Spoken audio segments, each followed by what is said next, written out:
এটা হলো আমাজন জঙ্গল, আমাদের পুরো পৃথিবীর সবচেয়ে বড় এবং নির্জন এলাকা। কি কি কি কি কি আরে বলুন কি? হ্যাঁ, আপনি ঠিকই শুনেছেন, যেখানে রয়েছে অজানা সব রহস্য, ভয়ঙ্কর প্রাণী এবং অবিশ্বাস্য জীব বৈচিত্র্য। এই জঙ্গলকে আমাদের পৃথিবীর ফুসফুস বলা হয়, কারণ এই জঙ্গল পুরো পৃথিবীতে 20% অক্সিজেন সরবরাহ করে। তাই নাকি?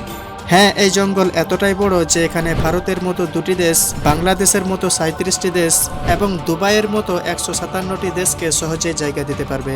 বলেন কি? কিন্তু জানেন কি, বিজ্ঞানীরা বলেছেন এখানে এমন সব ভয়ঙ্কর প্রাণী বসবাস করে যেগুলো সম্পর্কে আপনি আগে কখনো শোনেননি। এখানে যা ঘটে তা সবই প্রকৃতির রহস্যময় নিয়মে। তাহলে বেশি কথা না বাড়িয়ে ভিডিওটি সম্পূর্ণ দেখার অনুরোধ রইল, কারণ ভিডিওর শেষে আপনিও বলবেন क्या बात है। তো বন্ধুরা, আমি হলাম সাহেব রাজওয়ার এবং আপনাকে আজকের এই নতুন এপিসোডে অনেক অনেক স্বাগত। আমাজন রেন ফরেস্ট দক্ষিণ আমেরিকায় অবস্থিত। এই জঙ্গলকে রেন ফরেস্ট এই জন্য বলা হয় কারণ এখানে বছরের একটা সপ্তাহ এমন নেই যে এখানে বৃষ্টি হয় না, এবং এই জঙ্গল 9টি দেশ জুড়ে বিস্তৃত: Brazil, Bolivia, Peru, Guyana, Suriname, Ecuador, Colombia, Venezuela এবং ফ্রেঞ্চ গায়ানা। এই জঙ্গলের আয়তন প্রায় 55 লক্ষ বর্গ কিলোমিটার, যা পুরো ভারতের আয়তনের প্রায় 2 গুণ। আমাজন বনকে পৃথিবীর সবচেয়ে সমৃদ্ধ ইকোসিস্টেম বলা হয়, কারণ এখানে রয়েছে প্রায় 40,000 প্রজাতির গাছপালা, 250 লক্ষেরও বেশি প্রজাতির পোকামাকড়, 1300 প্রজাতির পাখি, 3000 প্রজাতির মাছ, 428 প্রজাতির উভচর প্রাণী, 378 প্রজাতির সরীসৃপ এবং 400 প্রজাতির স্তন্যপায়ী প্রাণীর বসবাস। তো যদি কোনো মানুষ ভুল করে এই জঙ্গলে প্রবেশ করে, তাহলে প্রথম এই জঙ্গলে তার সাথে দেখা হবে গ্রিন অ্যানাকোন্ডার। এটি পৃথিবীর সবচেয়ে ভারী এবং দীর্ঘতম সাপের প্রজাতি। এই সাপ 30 ফুট লম্বা এবং 250 কেজি ওজনের হয়ে থাকে, আর এরা একটি সম্পূর্ণ হরিণ বা কুমির গিলে ফেলতে পারে। আমাজন জঙ্গলে এরকম কতগুলো সাপ আছে তা এখনো কেউ নির্ণয় করতে পারেনি। এছাড়াও এই জঙ্গলে অ্যানাকোন্ডার সাথে সাথে কোবরা এবং পাইথনের মতো আরও বিষধর সাপের প্রজাতি দেখতে পাওয়া যায়। এটা হলো বুলেট অ্যান্ট। এই ছোট্ট পিঁপড়েটা দেখতে নিরীহ হলেও এর কামড় এতটাই ভয়ঙ্কর যে মনে হবে বন্দুকের গুলি লেগেছে। এগুলিকে পৃথিবীর সবচেয়ে বড় পিঁপড়ে বলা হয়, যা 4 সেন্টিমিটার লম্বা। কোনো কারণবশত এই পিঁপড়ে যদি কোনো মানুষকে কামড় দেয়, তাহলে সেই মানুষটা প্রচুর যন্ত্রণা ভোগ করবে এবং সেই মানুষটি মারাও যেতে পারে। বুলেট অ্যান্ট এই কারণে বলা হয় যে আজ পর্যন্ত যতগুলো মানুষ এর কামড় খেয়েছে, তারা এই পিঁপড়ের কামড়কে বন্দুকের গুলির সাথে তুলনা করেছে। বিজ্ঞানী আর বিশেষজ্ঞদের মতে প্রায় 2800 বছর ধরে আমাজন নদীতে একটা বিশেষ মাছ বাস করে। এদের বলা হয় ইলেকট্রিক ইল। এই মাছের সবচেয়ে অদ্ভুত দিক হলো এরা ইলেকট্রিক শক দিয়ে নিজেদের শত্রুদের আক্রমণ করে। এখন পর্যন্ত পরিমাপ করা সবচেয়ে বেশি ইলেকট্রিক শক ছিল 860 ভোল্ট। আমাজন নদীতে এমন অনেক ঘটনা ঘটেছে যেখানে এই ইল মাছ মানুষকে হাই ভোল্টেজ ইলেকট্রিক শক দিয়ে আহত করেছে এবং প্রাণে মেরে ফেলেছে। শুধু মানুষ না, বড় বড় মাছের উপরেও এরা আক্রমণ করে থাকে। এমনকি নিজেদের শরীরের থেকেও 100 গুণ বেশি ভারী প্রাণীকেও এরা ইলেকট্রিক শক দিয়ে কাবু করতে পারে। এদের সামনে যেই হোক না কেন, একটি ইলেকট্রিক ঝটকা নিমেষেই তাকে মেরে ফেলতে পারে। বিশেষজ্ঞরা বলেন যে এই ইলেকট্রিক ইলের 860 ভোল্ট দ্বারা একজন মানুষের নার্ভাস সিস্টেম সহজেই বন্ধ হয়ে যেতে পারে। আপনি কি জানেন আমাজন নদীতে এমন এক ধরনের ডলফিন আছে যাদের রং গোলাপি? এই ডলফিনদের বলা হয় পিঙ্ক ডলফিন।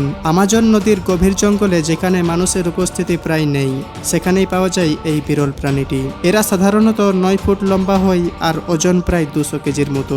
এই ডলফিনরা খুবই দ্রুতগতি সম্পন্ন, আর সবচেয়ে আশ্চর্যের ব্যাপার হলো এদের বুদ্ধি অন্যান্য ডলফিনের চেয়ে অনেক বেশি। এদের মস্তিষ্ক খুবই উন্নত, তাই এরা দ্রুত চিন্তা করতে পারে এবং শিখতেও পারে।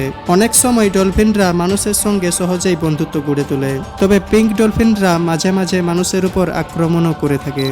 Piranha fish. পিরানহা পৃথিবীর সবচেয়ে ভয়ঙ্কর মাছগুলোর মধ্যে একটি, কারণ এই মাছগুলোর দাঁত এতটাই ধারালো এবং শক্তিশালী যে কয়েক মিনিটের মধ্যেই তারা শিকারের মাংস ছিঁড়ে খেয়ে ফেলতে পারে। পিরানহা মাছের 40টি ভিন্ন ভিন্ন প্রজাতি পাওয়া যায়, তবে সবচেয়ে পরিচিত এবং ভয়ঙ্কর প্রজাতি হলো রেড বেলিড পিরানহা, যা তাদের ধারালো দাঁত ও দলবদ্ধভাবে শিকার করার জন্য বিখ্যাত। এরা সাধারণত লাল বা সিলভার রঙের হয় এবং লম্বায় প্রায় 5 থেকে 14 ইঞ্চি পর্যন্ত হয়ে থাকে। এই মাছগুলো মূলত দক্ষিণ আমেরিকার নদী, বিশেষ করে আমাজন নদীতে বেশি দেখা যায়। এরা সাধারণত মৃত বা অসুস্থ প্রাণী খায়, কিন্তু প্রয়োজনে দলবদ্ধভাবে বড় শিকারকেও আক্রমণ করে থাকে।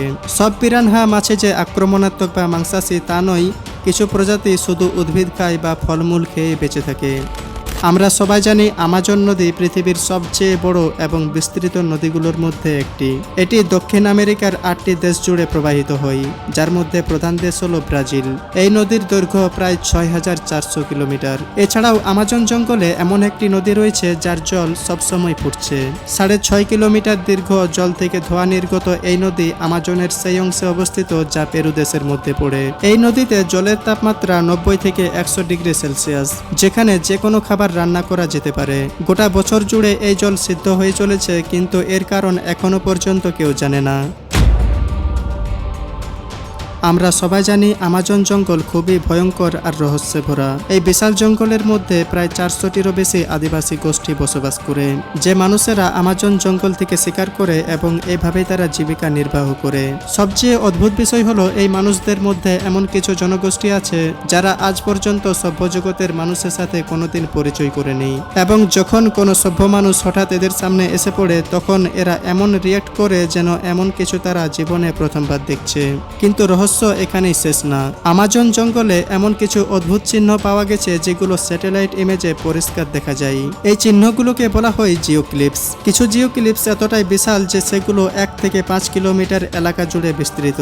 এখন পর্যন্ত 300রও বেশি জিওক্লিপস আমাজন জঙ্গলে দেখতে পাওয়া যায়। কিন্তু প্রশ্ন হলো, কে বা কারা তৈরি করেছিল এসব রেখাগুলো? এই চিহ্নগুলো কি প্রাচীন কোনো সভ্যতার নিদর্শন, নাকি এর পেছনে আছে আরো কোনো অজানা রহস্য? যেহেতু আমাজন জঙ্গল বিশাল পরিমাণে কার্বন ডাইঅক্সাইড শোষণ করে এবং অক্সিজেন উৎপাদন করে, তাই এই জঙ্গলকে পৃথিবীর ফুসফুস বলা হয়। কিন্তু দুঃখজনকভাবে গত কয়েক দশকে 25%রও বেশি আমাজন বন কেটে ফেলা হয়েছে। এর ফলে পরিবেশ বিপর্যয়ের আশঙ্কা বাড়ছে। বিজ্ঞানীরা বলছেন, যদি আমরা এখনই আমাজন জঙ্গলকে রক্ষা না করি তাহলে ভবিষ্যতে আমাদের পৃথিবী ভয়ানক জলবায়ু পরিবর্তনের শিকার হতে পারে। আমাজন রেন ফরেস্ট শুধু একটি বন নয়, এটি আমাদের পৃথিবীর ভবিষ্যৎ। আপনি কি মনে করেন আমরা কিভাবে আমাজনকে রক্ষা করতে পারি? কমেন্টে জানান।